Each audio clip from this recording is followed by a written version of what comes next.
صبح روز دوشنبه بود چون هر وقت از همین راه به جای کارم می رفتم و از پشت پنجره های بینای کوخ وحدت که ساختمانچیان اونجا کار میکنند صداهای بلند به گوشم رسید و معلوم بود که این صداها و این گپ ها همش به سراغه من بودند.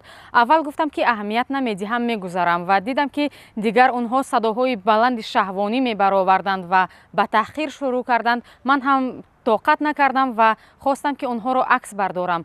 وقتی تلفنم رو برآوردم که عکس بگیرم همشون گریختند و یک نفرشون آمد و دستش رو به شیمش برد و به مثل که من به آلات جنسیش رو نشان میداد. من همه این حالت رو عکس گرفتم و به خودشون گفتم که همه این عکساتون من به شعبه کارهای داخلی میبرم و نشان میدهم.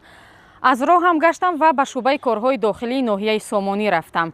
اونجا عریضه‌ام رو قبول کردند و وقتی که صبح من رفتم که بفهمم که عریضه‌ام چی شد و کی رو به همین کار من وابسته کردند، اونها راستیگه کارمندان مرا با تمسخر با من صحبت کردند و گفتن که این عریضه باید از مدت 5 تا 10 روز باید امضا شود و بعد میتوانیم که کارش شروع بکنیم.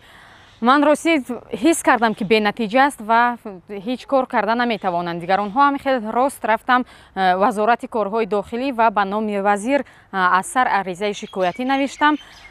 من به وعده دادن که فردا صبح به شما زنگ میزنند و از پی کاراتان میشوند و همین طور هم شد. فردا صبح بر وقت هنوز ساعت 8 هم نشده بود که به من زنگ زدن از شعبه کارهای داخلی اسماعیلی سامانی و گفتن که باید در نزد کاخ وحدت واخوریم. من وقتی نزد کاخ وحدت آمدم دیدم که الکی مناسبت تماما دیگر شده است و همراه ما اون جوانهایی رو که مرا تحقیر کرده بودند 2 روز پیش اونها رو یافتند، اونها رو بازپرسی کردند. اول که اونها رد کردند، میگفتند که ما این کار رو نکردیم، ولی بعد پس از بازپرسی خودشان هم اقرار شدند و دیگر بخشش پرسیدند. لیکن من گفتم که با بخشش پرسیدن کار انجام نمی‌یابد، باید اونها قانونی جواب بدهند. پس از 2 ساعت به من زنگ زدن و گفتن که قضیه شما پرونده شد و به سود ناحیه اسماعیلی سامانی ارسال شد. کوشش میکنم که همین کار تا به آخر رسانم. من آماده هستم که ادوکات هم بگیرم. تأخیر لفظی مثلا یکم بار نیست و من هم تنها نیستم، چون این به هر زن و هر دختر میتواند در کوچه های شهر رخ بدهد. اما این که ما خاموش بودیم تا این دم و با یگان جا شکایت هم نبردیم، همین هم سبب است که مثلا این گپردایی ها زیادتر شده ایستاده است.